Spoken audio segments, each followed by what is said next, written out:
Tá gravando. Sim, tá gravando. Gravando? Vamos lá. Boa noite, família.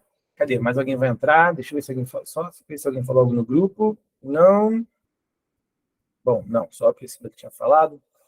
Amém. Muito bom, gente. Estamos animados para fazer esse estudo bíblico com vocês, né? É sempre maravilhoso poder estudar a palavra de Deus, poder estar comunicando a palavra de Deus, né? Nós cremos que é através da palavra que a fé é produzida em nós, ou seja, está escrito lá que a fé vem por ouvir, ouvir a palavra de Deus, e é através da fé que nós acessamos a redenção por meio do sacrifício de Jesus. Então, Amém. propagar, falar, pregar a palavra de Deus é a melhor coisa, a coisa mais importante que podemos fazer.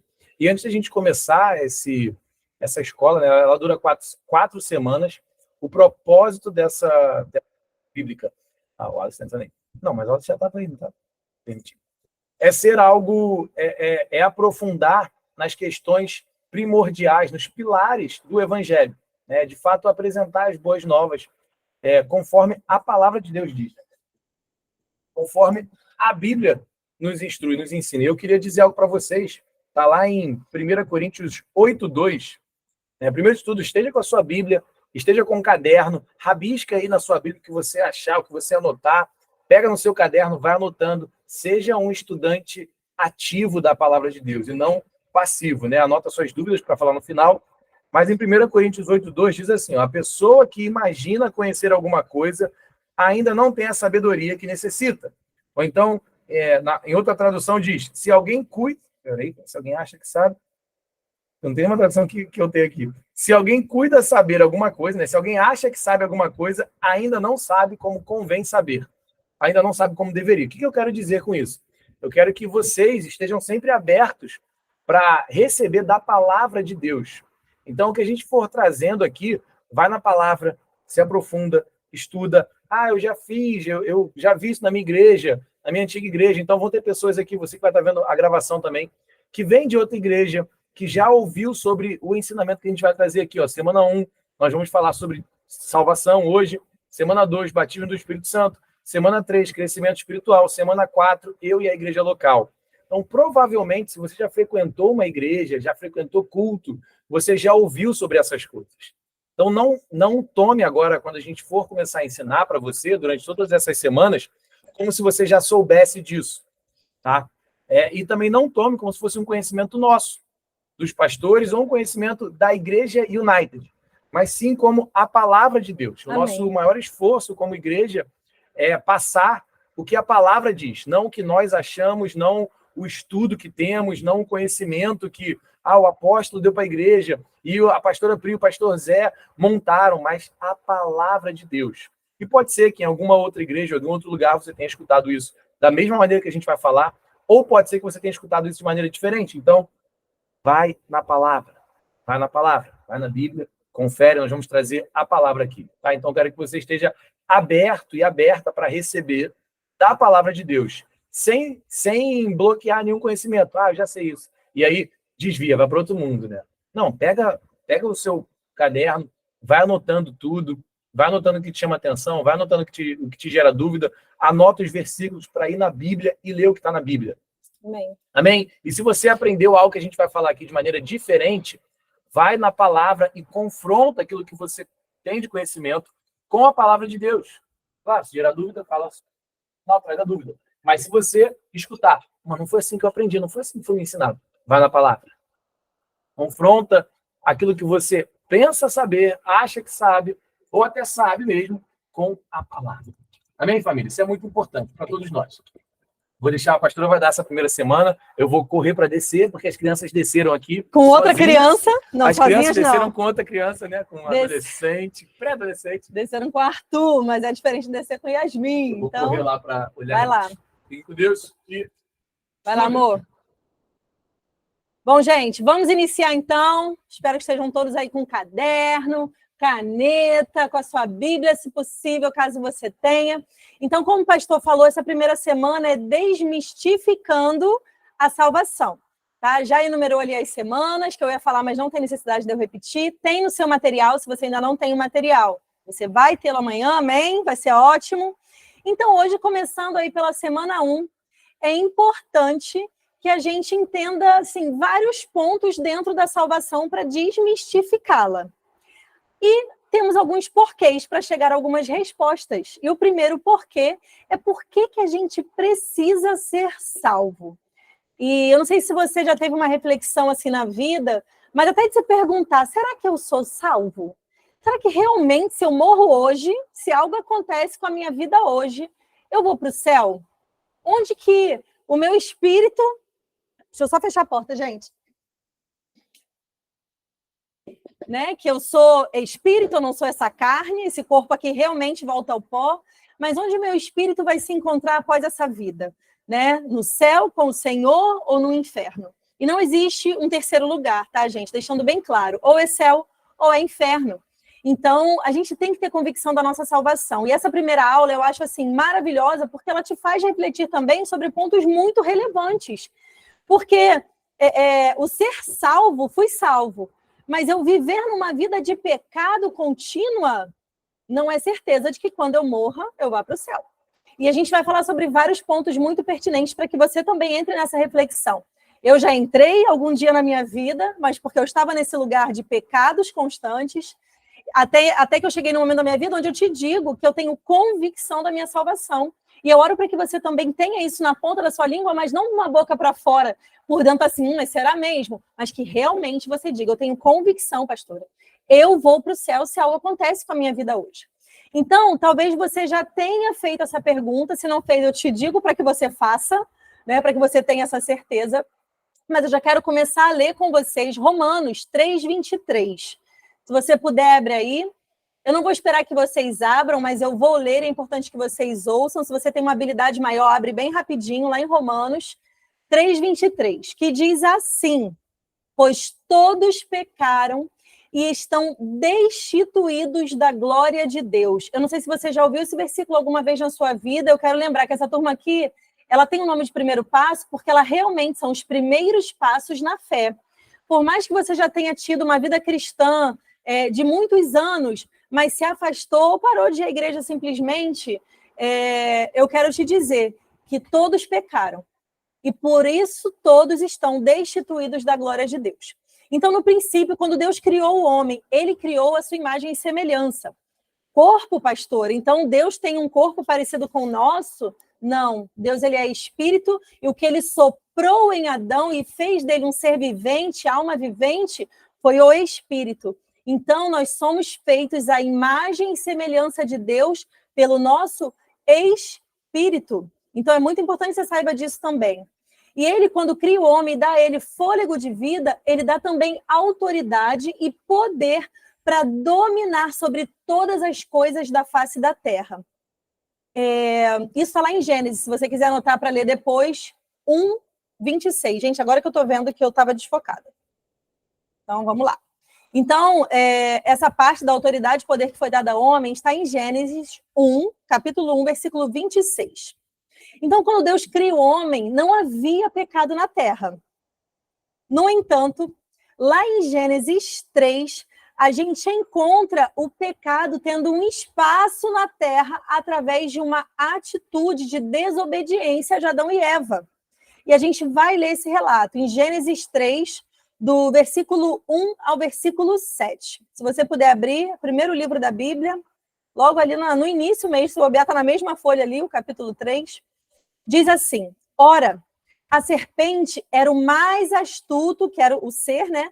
Mais astuto de todos os animais selvagens que o Senhor Deus tinha feito. E ela perguntou à mulher: foi isso mesmo que Deus disse? Não comam de nenhum fruto das árvores do jardim? Respondeu a mulher à serpente: podemos comer do fruto das árvores do jardim. Mas Deus disse: não comam do fruto da árvore que está no meio do jardim, nem toquem nele. Do contrário, vocês morrerão.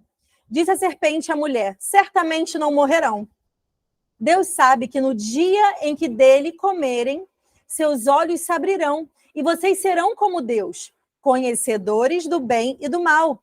Quando a mulher viu que a árvore parecia agradável ao paladar, era atraente aos olhos e desejável para dela se obter discernimento... Deixa eu liberar aqui a Jéssica. para dela se obter discernimento, tomou do seu fruto, comeu e deu ao seu marido, que comeu também. Os olhos dos dois se abriram e perceberam que estavam nus. Então juntaram folhas de figueiras para cobrir-se. Então aqui a gente tem o relato da queda. E a desobediência, então, trouxe o pecado. E o pecado trouxe a queda do homem. É muito importante saber que a única coisa que nos separa da presença de Deus é o pecado. Pecado, ou condição de pecador, ou nós salvos, pecando, nos separa dessa presença. Então, é muito importante estarmos atentos, eu vou relatar aqui, o que é pecado, né? Qual é a certeza que eu tenho de que eu estou fazendo algo errado? A gente vai falar sobre esses pontos, mas é importante saber que na queda, o que era presença perfeita passou a ser separação total. O homem passa a não ter mais acesso à presença, é retirado do Éden e destituído de glória. Adão ali vivia em glória. Ele não habitava no céu com o Senhor, mas ele habitava num local de glória, onde a presença caminhava com ele face a face, todos os dias no fim de tarde. Diz que Deus vinha ter com Adão no fim de tarde para conversar, bater papo. O Senhor sempre amou a presença do homem na presença dele. Então, quando o pecado entra, o diabo consegue o que ele queria, trazer esse lugar de separação através do pecado. E a palavra pecado significa violação ou desobediência a qualquer norma ou preceito. O pecado, ele é um erro, ele é uma falha, ele é uma transgressão, ele é um ato contra Deus. Quando a gente toma consciência de que os pecados que se cometem na vida, tanto você com a consciência do pecado antes da salvação, assim como a consciência do pecado pós-salvação, porque eu vou explicar sobre isso também mais à frente, ele é um ato contra Deus. E eu quero deixar algo muito claro para vocês. O pecado, ele não teve início na queda de Adão. O pecado, ele teve início lá em Lúcifer, em Isaías 14, do versículo 13 ao 14. E Ezequiel 28 ao 15 relata esse fato. Eu vou ler com vocês essas duas passagens e no final vou trazer mais alguma clareza sobre isso. Então, o pecado não inicia na queda. Não inicia no ato de Adão. Ele inicia em Lúcifer. Então, Isaías 14 diz assim: afinal, tu costumavas declarar em teu coração: hei de subir até os céus, erguerei o meu trono acima das estrelas de Deus e me estabelecerei na montanha da Assembleia, no ponto mais elevado de Zafon, o alto do norte. O Monte Santo, subirei mais alto que as mais altas nuvens e tornar-me-ei semelhante ao Altíssimo. Ezequiel 28:15. Naquele tempo, eras perfeito e irrepreensível em teus sentimentos e atitudes, desde o dia em que foste criado, até que se observou malignidade em ti. No Éden, Satanás, ele tenta Eva, que consequentemente induziu Adão a pecar. Se vocês não sabem, Lúcifer, né, Satanás, Lúcifer, ele era um anjo de luz, e é literalmente esse o significado do nome dele. Lúcifer, ele tinha um alto escalão entre os anjos. Ele cobria com as próprias asas o trono de Deus. Olha que importância Lúcifer tinha. Mas não era suficiente para ele. Ele queria um trono acima. Ele queria ter um direito maior. Ele queria ter um destaque maior. E você imagina ele por ser um anjo de luz, e relata também numa outra passagem que a vestimenta de Lúcifer, ela era toda em pedras preciosas. Todos os tipos de pedras preciosas se achavam na vestimenta de Lúcifer. Ele era um anjo que com certeza reluzia, né? Porque você imagina, às vezes num vidro, quando uma luz bate, né, já vem um flash de luz, imagina toda a vestimenta dele ser feita de pedras preciosas. Então, ele já tinha um grande destaque, ele era um anjo de um alto escalão e de olhos do Senhor voltados para ele, mas não era suficiente, ele queria ser maior, ao ponto de que ele quis ser maior do que Deus, e quando isso acontece, ele é expulso do céu. Por ele ter sido expulso do céu e Deus ter criado um outro lugar onde o Senhor derramou sobre aquela criatura que é o homem toda a atenção e todo o amor e toda a dedicação, o que ele fez, como a serpente que ele é? Ele vem e minuciosamente ele distorce algo que o Senhor tinha dito, como eu li lá na passagem, quando ele tenta Eva. Ele não usa as palavras que Deus falou, ele distorceu alguns pontos e ele leva Eva a pecar e também levar Adão ao pecado junto com o erro que a Eva cometeu. Então, quando ele faz com que o pecado entre no que era perfeito e vivia em equilíbrio, harmonia e paz, que era o Éden, ele traz, então, a primeira parte, né, do seu plano, né, do seu plano maligno, de realmente trazer destruição para aquilo que Deus fez com tanta perfeição. Eu vou usar aqui, gente, uma linguagem bem simples, tá? Eu sei que tem gente aqui que já está há mais tempo no Evangelho, mas essa turma realmente, por se chamar Primeiro Passo, é importante que a gente também traga uma linguagem bem fácil, bem simples, para que todo mundo compreenda, amém? Então, seguindo, Romanos 6:23 diz: o salário do pecado é a morte. Romanos 6:23 diz: o salário do pecado é a morte. O apóstolo Paulo aqui, ele não está falando sobre uma morte física, tá? Então, assim como quando o Senhor falou, né, que certamente morreria, quando o Satanás falou que certamente morreriam, usando uma frase já que o Senhor tinha dito para Adão, não estava falando de uma morte física, estava falando da morte espiritual, estava falando de uma separação onde eu não teria mais acesso à presença. E é exatamente essa mesma afirmação que Paulo faz em Romanos. O salário do pecado é a morte, claro, que tem pecados que te levam a uma morte física como consequência, mas o principal é o que vem depois dessa morte física. E é por isso que a gente zela e assegura que a nossa salvação está garantida dia após dia.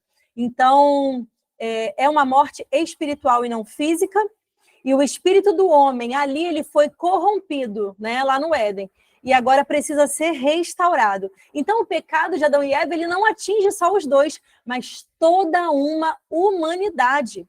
E mesmo com Jesus vindo e trazendo redenção, ainda existe uma humanidade, um mundo caído, que precisa, que carece da presença e de salvação. Então, o pecado ele trouxe uma consequência para a humanidade e todos estão submetidos a essa consequência, até que tenham uma vida restaurada pela presença de Jesus. E isso só é conquistado com salvação. Então, eu vou dizer para vocês algumas consequências que o pecado trouxe ao mundo. Tá? Uma delas está lá em João 16:11. Eu não lembro se isso está no material de vocês, provavelmente está. As consequências que o pecado trouxe ao mundo. Em João 16:11 diz que o homem ele perde a autoridade sobre a terra. Satanás, então, nesse momento, torna-se o senhor da terra que Deus criou. Para quem? Para o homem. Satanás toma o domínio. Em Romanos 3:23, uma outra consequência é a quebra de relacionamento. O homem ele perde a comunhão com Deus e passa a ter uma morte espiritual. Então, ali ele fica separado, ele se envergonha, ele vê que está nu, ele percebe o pecado, ele percebe a natureza do pecado. Então, essa separação de todas as coisas, na minha opinião, é a pior consequência. E eu acho que na opinião de todos aqui. Porque se você está separado da presença, você não tem nada. Nada. E com o tempo vocês vão entender que quanto mais da presença você experimenta, você entende que esse é o lugar de cura, esse é o lugar de renovo, esse é o lugar que os teus ossos precisam para ter vida. A Bíblia fala que é vida para os nossos ossos. É vida para os nossos ossos, ler a palavra, orar, estar com o Senhor, estar na presença. Precisamos disso para sobreviver a esse mundo caído. Então, uma outra consequência está lá em Isaías 59, versículo 1 e 2, que é maldição. O diabo, ele passa a oprimir o homem, que tornou-se, então, escravo do pecado. E aí ele está sujeito a enfermidades, angústias e sofrimento. Nossa, pastora, não existia nada disso? Não existia nada disso. O Éden era perfeito. Não existia nada que fosse em disfunção à perfeição do que o Senhor tinha feito. Então, uma outra coisa, está lá em 1 João 2, 15 e 17. Antes disso, em Gênesis 3, 8 a 10, diz que o pecado trouxe ao mundo condenação. Olha, esse ponto é tão importante. Condenação é um sentimento de culpa e medo. Quantas pessoas que a gente convive, ou até a gente mesmo, já passou por esse lugar de culpa e medo, de nos colocar num lugar de inaptos. Teve até uma palavra que eu conversei com Lohana e Jéssica. Vocês lembram qual foi a palavra? Que é a mesma palavra, mas ela tem mais profundidade. Eu sou... Ai, gente, qual a palavra? Espírito Santo me lembra. Eu não tenho direito. Qual é a palavra? Quando eu não tenho direito? Como se eu não fosse digno. Digno. Isso. Eu me coloco num lugar de estar indigno. E muitas das vezes, mesmo com salvação na minha vida, mesmo praticando e vivendo e dando frutos de salvação, a gente cai nesse lugar. Porque existe um espírito, gente, que ronda a gente o tempo todo, tá? A Bíblia diz que o diabo está ao nosso derredor, esperando a quem possa tragar. Você acha que ele está ao derredor, esperando a quem possa tragar de quem já está na mão dele? Ele está esperando a quem possa tragar filhos. Filhos são o alvo dele.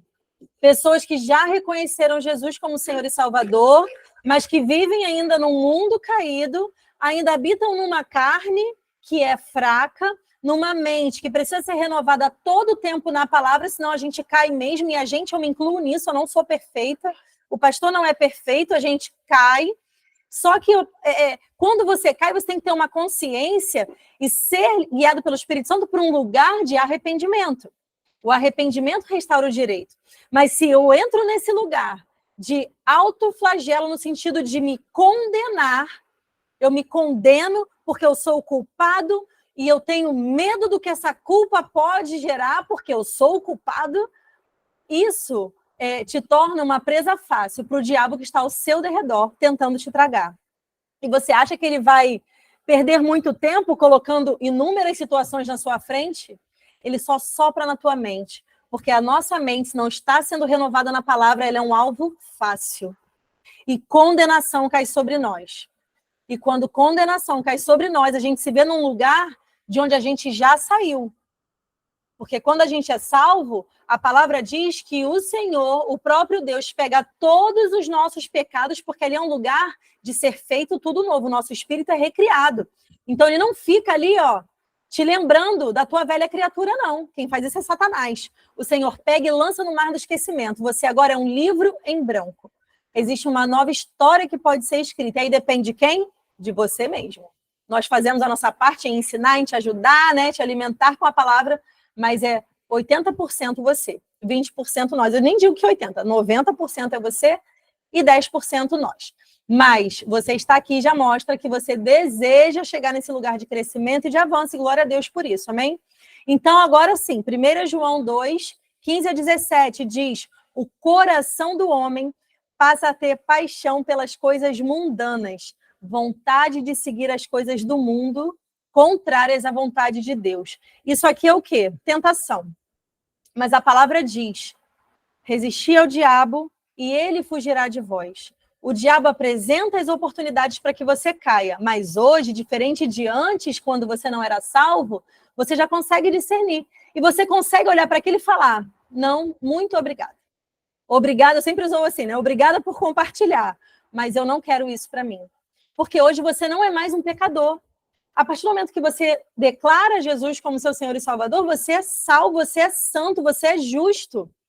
Então, a palavra de, sou um pecador, tem que sair da tua boca. Você não é mais um pecador. Você agora é filho, e filhos erram, né? Quem aqui é pai, mãe, ou se você é um filho já natural, e você é de alguém, você pode atestar disso. A gente erra, mas nosso pai sempre está pronto para quê? Nos perdoar.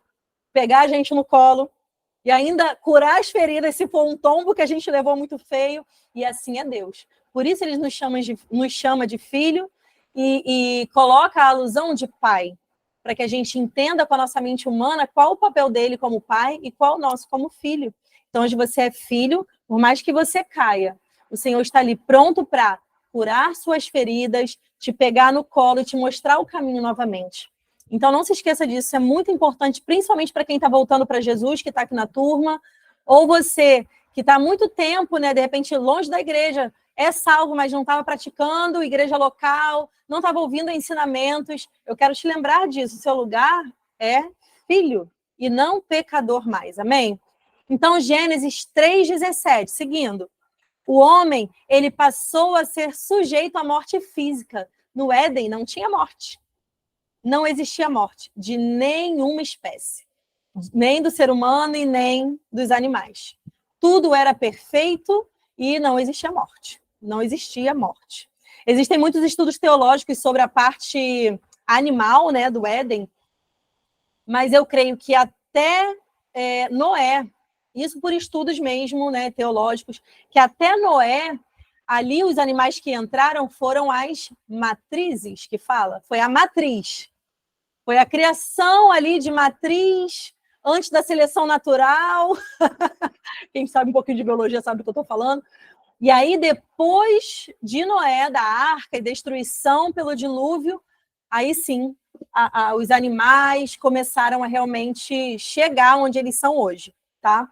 Mas não existia morte, gente. Isso é maravilhoso. No céu não haverá morte.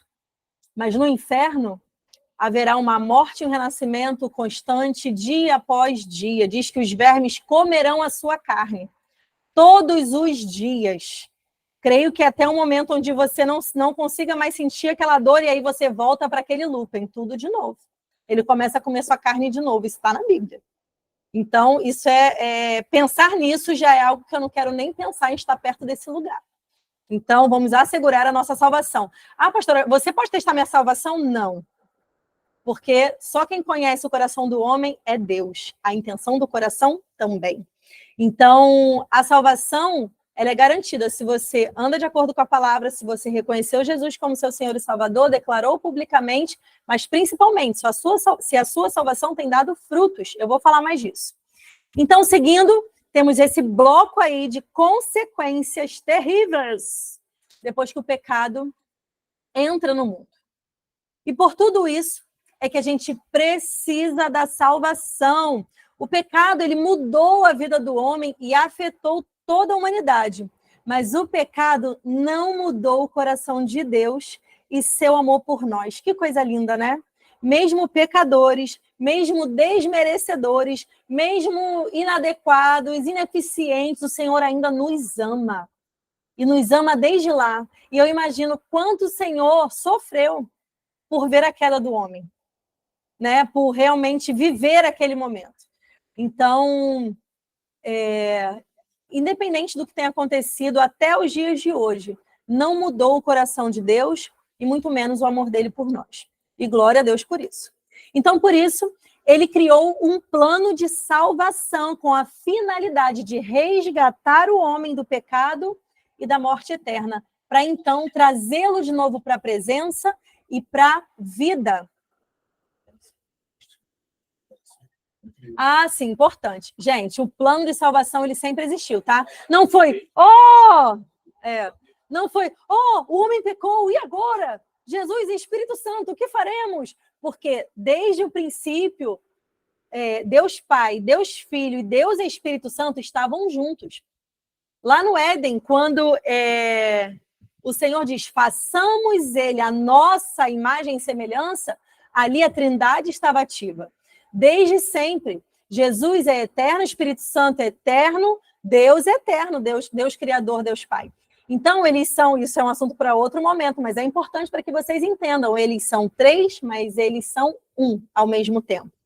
Tá? Cada pessoa da Trindade tem uma função, um dia eu darei uma aula só sobre isso, mas é importante que vocês saibam que Jesus, que Deus, que o Espírito Santo não foram pegos de surpresa. Já existiu o plano de salvação desde antes da fundação do mundo. O plano já existia. Glória a Deus por isso. Então, seguindo, Deus criou o plano de salvação com finalidade de resgatar o homem do pecado e, por consequência, da morte eterna. Então, a salvação ela está disponível para todos aqueles que creem na vinda de Jesus Cristo e também creem em sua morte, mas principalmente em sua ressurreição. Vamos ler Romanos 5, capítulo 18 e 19. Para quem entrou depois, gente, vai anotando, porque depois que você estiver com o material, caso você ainda não tenha, você vai durante a semana olhando para esse material, lendo essas passagens novamente. Se surgir alguma dúvida... Gente, eu nem vi se entrou mais alguém. Calma aí. Acho que não. Não. Se surgir alguma dúvida, você vai lá no material, vai lá no grupo, coloca a sua dúvida. Lembrando que a sua dúvida pode ser a dúvida do outro. Então, não deixe de perguntar. Dúvidas são importantes. Não se esqueça. Então, Romanos 5, 18 e 19 diz: consequentemente, assim como uma só transgressão resultou na condenação de todos os homens, assim também um só ato de justiça resultou na justificação, que traz vida a todos os homens. Logo, assim como por meio da desobediência de um só homem muitos foram feitos pecadores, assim também por meio da obediência de um único homem muitos serão feitos justos. Por que aqui está no futuro? Muitos serão feitos. Porque até que Jesus leve a igreja no arrebatamento, e eu oro para que todos nós sejamos arrebatados, não experimentemos da morte, mas se também experimentarmos, também ressurgiremos. Até esse ato, até esse momento, existe a possibilidade de homens que eram pecadores, estão destinados a uma morte nos seus pecados, adquirirem vida. Então, o que a gente faz com essa informação? Não para de falar de Jesus. Não omita o fato de que você hoje é filho, é feito santo, né, através da salvação que você recebeu.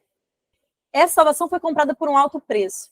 Então, quando a gente omite, quando a gente tem vergonha, né, que também tem a ver com a omissão, a gente ignora um fato tão precioso que foi a redenção, que foi o alto preço pago. Eu prefiro ser passada e ser taxada por crente chata, né, por bitolada na palavra, do que ser omissa. Então, pensem sobre isso, né? Reflitam sobre isso. A palavra salvação no grego, ela é sozo. Como é que escreve, pastora? S-O-Z-O. Sozo. O que significa, então, essa palavra? Libertação, segurança, preservação, cura e prosperidade. Sozo, que é o mesmo que salvação no grego, significa libertação, segurança, preservação, cura e prosperidade. Reflete-se na sua salvação, na salvação que você recebeu do Senhor. Você tem experimentado desses atributos da salvação. Reflete sobre isso. Será que eu tenho andado cativo em alguma coisa? Será que eu tenho andado inseguro? Ou tenho sentido medo? E isso, gente, até na rua. Será que eu tenho... Eu não estou falando sobre ser negligente, tá, gente? Andar meia-noite na rua sozinho, ou ficar andando com o celular na mão em local perigoso que tem assalto. Não é sobre isso. É sobre você também ter discernimento sobre as coisas. Mas será que você tem vivido num medo constante, inseguro por tudo? E preservação. Você tem vivido uma preservação que também tem a ver com a segurança que o Senhor te dá na salvação? Você tem experimentado de cura física, de cura emocional? Você tem provado de prosperidade, não só financeira, mas em todas as áreas da sua vida? Prosperidade é abundância. E aí abundância pode ser finanças, pode ser alegria, pode ser paz. Podem ser outros pontos, né? Não só finanças. Reflete sobre essas coisas. E quando você experimenta disso, os frutos que você dá de salvação são exatamente esses. E as pessoas que estão ao seu redor provam disso. Vêem em você uma diferença. Vêem em você algo que você já não é mais antes do seu sim para Jesus. Então, gente, não sejam omissos com a sua salvação. Diga mesmo, olha, eu agora estou com Jesus E você também tem essa possibilidade. Não, mas você conhece a minha religião. Não tem... Aí você pode ser muito franco, não estou te oferecendo religião, estou te oferecendo Jesus. Eu canso de dizer, quando eu recebo pessoas no apelo, que a gente não está oferecendo United para elas, gente. A gente oferece o corpo de Cristo, claro, mas a gente oferece Jesus. Porque é um fato que se aquela pessoa experimentar Jesus genuinamente, ela vai querer estar próximo do corpo, né? Que o cabeça é o próprio Cristo. E a gente vai também tocar nesse ponto na aula sobre igreja local. Mas é um fato de que as pessoas vão querer ficar. Mas também é um fato de que elas podem não querer, só aceitar Jesus e seguir para outros locais, e está tudo bem. Mas entende que a gente não pode ser omisso e nem deixar de falar. Prefira ser chato, ser taxado de chato, do que ser omisso. Então, vamos seguir agora para entendimento do que foi comprado, né? Do que a salvação, através de Jesus, trouxe de benefício para a humanidade. E aí você pode colocar... Deixa eu ver se tem um nome aqui melhor. Tá. Então, por meio da salvação de Cristo, a gente entende, aí a gente vê benefícios que são eles, tá? Você pode anotar. 1. Jesus veio para salvar o filho do homem que estava perdido. Isso está em Lucas 19, 10. 2. Jesus cancelou, olha que palavra linda, Jesus cancelou o escrito da dívida que era contra nós. Ou seja, todos os seus pecados. Tudo que você teria que pagar no inferno, dia após dia, de sofrimento, de dor, tá? A gente não crê em reencarnação, nós cremos numa única vida terrena e depois dela só existe um local espiritual, que é céu ou inferno, que são locais físicos, que o nosso espírito vai experimentar, né? Um ou outro. Então, Jesus vem e cancela essa dívida. Eles dão uma oportunidade de ter uma vida nova, reescrita do zero. Seu espírito é feito novo. Isso está em Colossenses 2, versículos 13 a 15. 3. Jesus pagou o preço da salvação. Está em João 3,16. Teve um preço? Teve, gente, um alto preço. A palavra diz que Jesus não teve nenhum osso quebrado, mas o que a carne dele experimentou de humilhação, de cortes, de zombaria, de flagelo, né? Como é que é o nome daquele negócio que arrebentou ele todo? O chicote. Eu faço assim, mas não foi ele fazendo, foi o chicote. Se vocês não sabem, no chicote pelo qual Jesus foi chicoteado, tinham lâminas na ponta. Então, quando esse chicote batia, diferente do chicote normal que só abre a carne dependendo da quantidade de vezes que você bate no mesmo lugar, ele rasgava e trazia com ele pedaços da carne. Triste. Eu acho que o filme que mais retrata, o mais próximo do que está descrito na Bíblia, é Paixão de Cristo. Se você nunca viu, eu te aconselho a ver. É até um filme que o pastor sempre diz que vai ver junto, né? Ele fala, gente, vamos ver Paixão de Cristo, para a gente ter um pouquinho de noção e lembrar do sacrifício de Jesus, né? Da dor e de tudo que ele viveu e passou ali, para que eu e você não precisássemos passar por isso. É crer nele com teu coração de forma genuína e confessar com a tua boca para a salvação. Então, 6. Fomos comprados por preço de sangue. O sangue dele foi derramado, sangue precioso. 1 Pedro 1, 17 a 20. E 7. Jesus levou em seu corpo os nossos pecados até a cruz, para vivermos para a justiça, e com suas feridas nós fomos sarados. 1 Pedro 2, 24. Gente, eu amo qualquer passagem que fale sobre o sacrifício de Jesus na cruz. Me faz lembrar e voltar nesse lugar de memória que eu e você não precisamos passar por mais nada disso. Mais nada. Somos livres, temos segurança, somos preservados, temos cura liberada e também viver de prosperidade e abundância nessa terra. Glória a Deus por isso. Então, seguindo, como que a gente pode receber a salvação? Já falei várias vezes aqui, mas tem pontos muito importantes. Como podemos receber a salvação? Não adianta você apenas acreditar em Deus. Pastora, como não? Mas eu acredito. Gente, eu já cansei de perguntar para umbandista, candomblessista, não sei se é assim que fala, mesa branca, magia negra. Você crê em Deus? A pessoa fala, sim. Alguns dizem que crê mais no diabo, mas creio em Deus. A Bíblia diz em Tiago 2,19 que até o diabo crê em Deus. Vocês acreditam nisso? Até o diabo crê em Deus. Então, para a salvação, eu não posso só crer. Eu creio. Sim, aquele homem lá, eu vi minha infância inteira. Não tem muito relacionamento, não, mas eu creio. Isso não te faz salvo. Tiago 2,19, como eu disse, diz assim: crês tu na existência de um só Deus? Fazes bem. Até mesmo os demônios creem e tremem. Então, não basta só crer que existe um Deus. Vai muito além disso. Para receber a salvação, é necessário nascer de novo. É um render da sua vida completamente a Jesus. João 3,3 diz assim: em resposta, Jesus declarou: digo-lhe a verdade, ninguém pode ver o reino de Deus se não nascer de novo. Mateus 10,32. Gente, estou embaçada. Mas Mateus 10,32 diz assim: assim sendo, todo aquele que me declarar diante das pessoas, também eu o declararei diante do meu Pai que está nos céus, que está nos céus. Ou seja, cuidado para você que não tem declarado Jesus. Até eu tenho que parar para refletir se eu não tenho declarado o suficiente Jesus nos meus dias. Todo local que a gente está, gente, é uma oportunidade. Eu, muitas vezes, já fui guiada pelo Espírito Santo em mercado, andando na rua, em loja. Mas eu não preciso somente que o Senhor me leve a um local para entregar algo para alguém. Eu carrego a mensagem da salvação.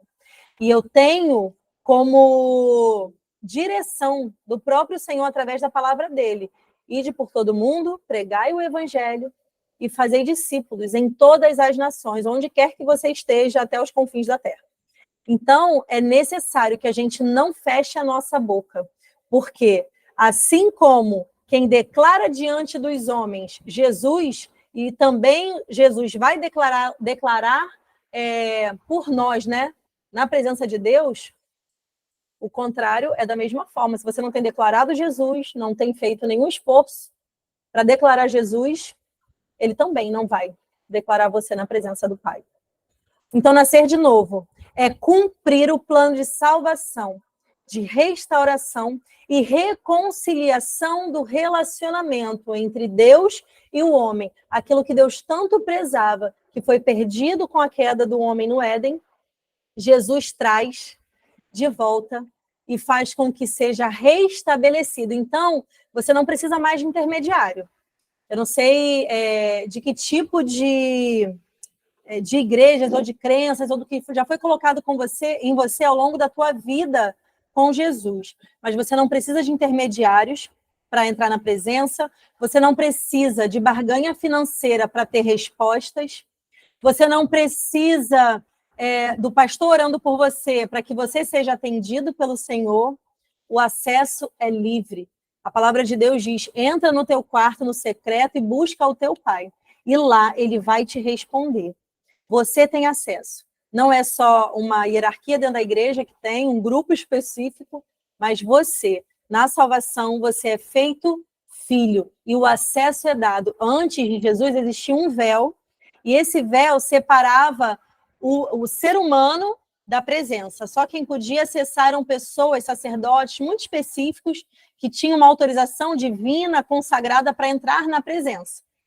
Mas quando Jesus morre na cruz, e antes dele ir ao céu, ele vai no inferno pegar as chaves do inferno, aquele véu é rasgado. Ou seja, o símbolo de que a presença não tem mais uma barreira. A única barreira que pode existir é você mesmo se colocando num lugar que não é mais teu. Você é filho, você é digno da presença. Desfrute desse lugar de presença para o que você precisa, mas também para render honra ao Senhor, para que dos seus lábios saiam frutos de louvor e adoração. A gente não pode desfrutar de presença só para pedir, é isso que eu quero dizer, tá, gente?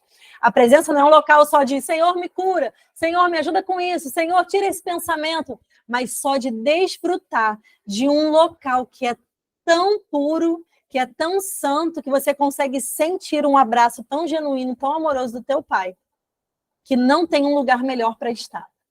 E nesse lugar, claro que você tem respostas, você tem cura, você tem tudo o que você precisa, mas você tem a presença do Senhor, que é incomparável a qualquer outra coisa já vivida, pelo menos para mim. Eu creio que se você já experimentou da presença, você também. Então, seguindo, para que a gente tenha uma salvação em Cristo bíblica, a gente precisa crer com o nosso coração. A gente precisa crer no nosso coração para a justiça e confessar com a nossa boca para a salvação, que Jesus Cristo é o Senhor para a glória de Deus. Mas não só isso. Você também precisa se despir do velho homem. Pastora, como é que eu dou frutos de salvação? Isso aí que você falou, né? Como é que funciona isso?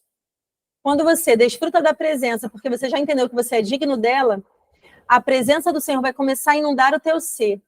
E aquele negócio de pode, não pode, que muitos locais fazem, não é a igreja United que vai fazer com você, nem pastora Preta. Não sei que você me pergunte, pastora, você acha isso certo? Claro que eu vou te dar uma resposta certa, sincera, honesta sobre a situação. Porém, eu não sou, e pessoas aqui caminham comigo há bem mais de 2 anos, sabem que nossa igreja não é aquela que fica ali, ó, tá certa, tá errada. Não. O próprio Espírito Santo vai te direcionar a esse local. E se você ainda não chegou nesse nível de entendimento, de ouvir a voz, está tudo bem.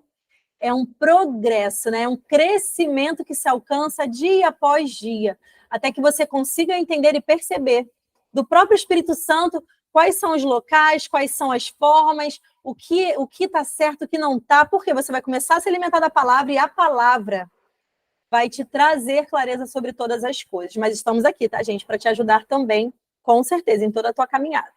Romanos 10, 9 a 13 diz: se com tua boca confessares que Jesus é Senhor e creres em teu coração que Deus o ressuscitou dentre os mortos, serás salvo.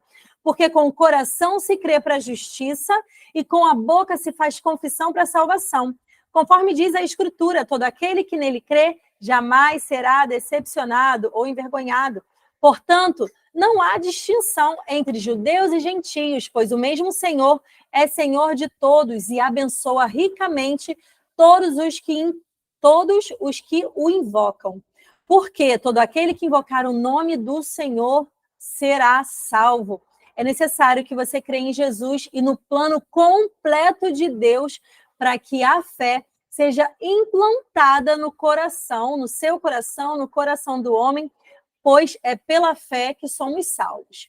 É crer no que a gente não vê, mas é uma fé que nos move para esse lugar de entendimento que precisamos, que é vital, que recebamos da vida de Jesus em nós, que antes dessa vida em nós somos morte. Nosso espírito está morto, condenado a um lugar de morte, com uma escritura enorme, né, de pecados ali. E quando Jesus entra, ele traz vida, arranca tudo isso, joga fora. E aí eu quero tocar num ponto bem importante sobre nova criatura e velha criatura. É importante que você venha assim como estás, é essencial que você venha como você está, mas que você não permaneça, você não se conforme e não se acomode num local de que eu posso agora permanecer como eu estou, porque eu estou salvo. Lembra que eu falei que a sua salvação é diária? Dia após dia, a gente tem que pegar a nossa cruz e seguir a Cristo. E quando a gente pega a nossa cruz para seguir a Cristo, o que você acha que você faz com essa cruz no final do dia? Morre nela. Então, carregar a cruz é sim levar um peso. Às vezes é pesado viver algumas situações onde você tem que negar a si mesmo, resistir ao diabo, resistir à tentação. Não é fácil, gente, senão ninguém pecava, né? Vamos ser bem sinceros, ninguém pecava. É difícil, é pesado, às vezes quase impossível, mas não é. Porque a palavra diz que se você se mantém firme, a tentação foge, o diabo foge. Mas é lembrar que aquela cruz que você carregou o dia inteiro, você tem que matar um homem ali, e esse homem é o seu eu, é a sua vontade, é o seu querer para viver na boa, perfeita, ou não sei se a ordem é o contrário, e agradável vontade de Deus. E quando você desfruta desse lugar, você passa a não ter mais inquietude na tua alma, você consegue desfrutar de paz, você consegue desfrutar de alegria, porque não é mais confiando no que você pode fazer na sua humanidade ineficaz e insuficiente, mas crendo que aquele que é totalmente 100% eficaz e 100% suficiente é por você. E glória a Deus por isso. Amém? Então, seguindo. Tá bom, pastora, já entendi que eu preciso de salvação, o que é salvação, como eu consigo a salvação, mas agora o que acontece depois da salvação? Já dei um spoilerzinho aqui no final. O que acontece então com a salvação? A gente vive novidade de vida. 2 Coríntios 5,17. Portanto, se alguém está em Cristo, é nova criatura. As coisas antigas já passaram, eis que surgiram coisas novas. Então, pastor, eu aceitei Jesus, vou dormir, vou acordar, tudo acabou? Acabou o problema? Acabou tudo? Não, querido, sinto te dizer. Essas coisas fazem parte do mundo caído. No mundo nós teremos aflições, mas a palavra diz, tem de bom ânimo, eu já venci o mundo. O Senhor já venceu. Se Ele já venceu, eu e você somos capazes de vencer, de permanecer de pé. Então, nós vamos viver novidade de vida, vamos começar a perceber e a entender coisas tão maravilhosas que antes a gente não tinha percepção. Sabe? Dar valor à vida, entender coisas sobre a vida que não se trata de um âmbito natural, mas de um âmbito 100% espiritual. Outro ponto que acontece depois que você recebe salvação.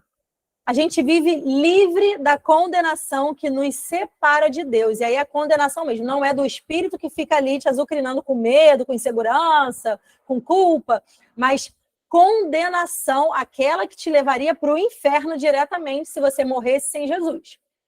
Então, a gente é livre dessa condenação. Romanos 8 diz assim, portanto, agora não há nenhuma condenação para os que estão em Cristo Jesus, porque a lei do Espírito da vida em Cristo Jesus te livrou da lei do pecado e da morte. Portanto, aquilo que a lei fora incapaz de realizar, por estar enfraquecida pela natureza pecaminosa, Deus o fez, enviando seu próprio Filho, à semelhança do ser humano pecador, como uma oferta pelo pecado. E assim condenou o pecado na carne. Gente, eu amo essa passagem. Jesus se fez carne, passou por aflições, por dificuldades, por tentações como eu e você passamos e venceu como homem. A diferença é que ele estava na presença o tempo inteiro, porque quando ele vem para a Terra, mesmo ainda sendo 100% Deus, eu quero lembrar e ensinar para quem não sabe, Jesus na Terra ele era 100% homem, mas ele era 100% Deus, existia algo ali, ele foi destituído da glória. Então, como homem, ele sofreu tudo na carne e venceu. Isso quer dizer que eu e você, agora com Jesus em nós, também venceremos, também somos capazes de avançar. Outra coisa que acontece depois da salvação. Deus deixa de habitar em construções e nós passamos a ser o templo do Espírito Santo, ele passa a habitar em nós. Jesus, quando ele sobe aos céus, ele deixa conosco o Espírito Santo. Hoje Jesus está na terra? Não, gente, Jesus não está na terra. A palavra de Deus diz que Jesus está assentado à direita do Pai. Jesus, ele está... Jesus é o nosso advogado, né? Ele está lá, ó, junto com o Senhor, junto com o Pai. Quem está conosco na terra é Deus e Espírito Santo. E onde ele está? Por aí? Ele está sobre a cabeça, como no Antigo Testamento? Não, ele está dentro.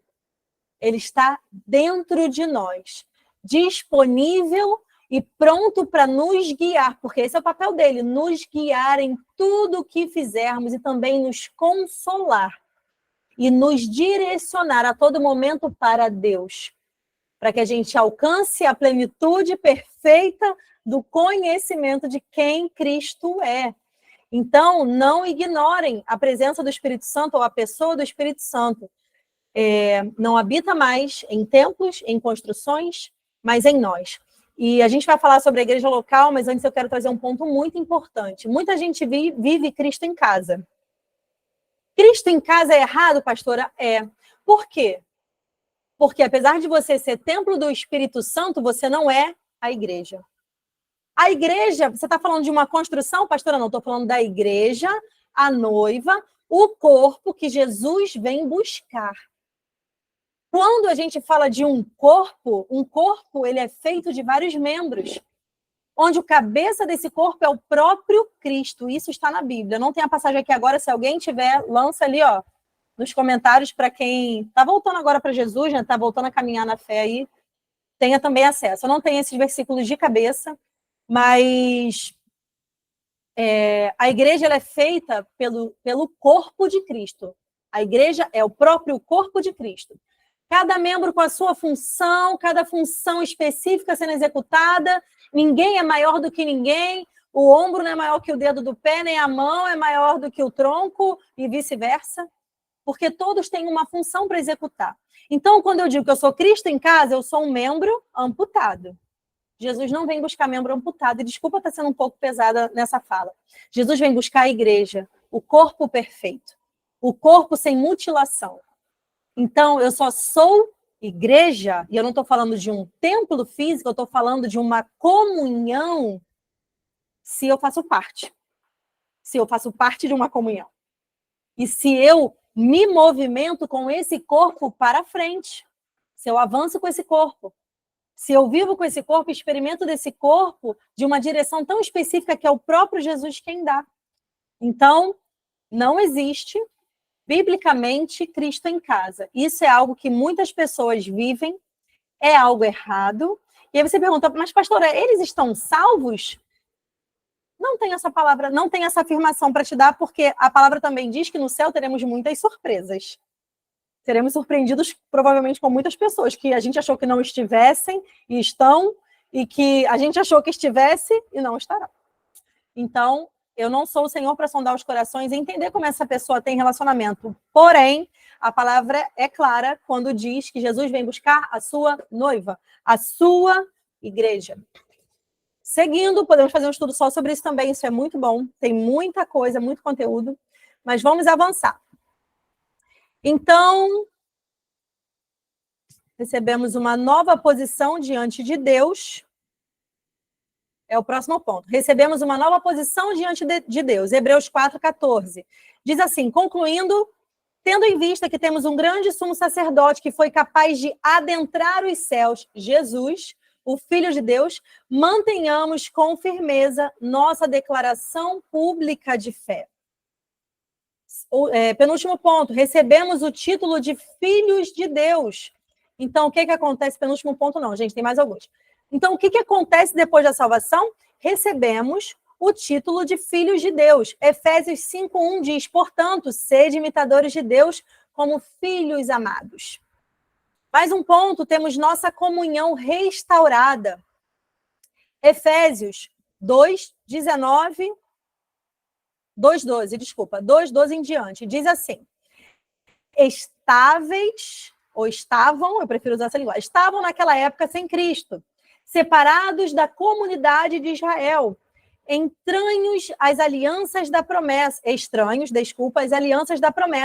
sem esperança e sem Deus no mundo. Todavia agora, em Cristo Jesus, vós que antes estavam distantes, foram então aproximados mediante o sangue de Cristo, porquanto ele é a nossa paz.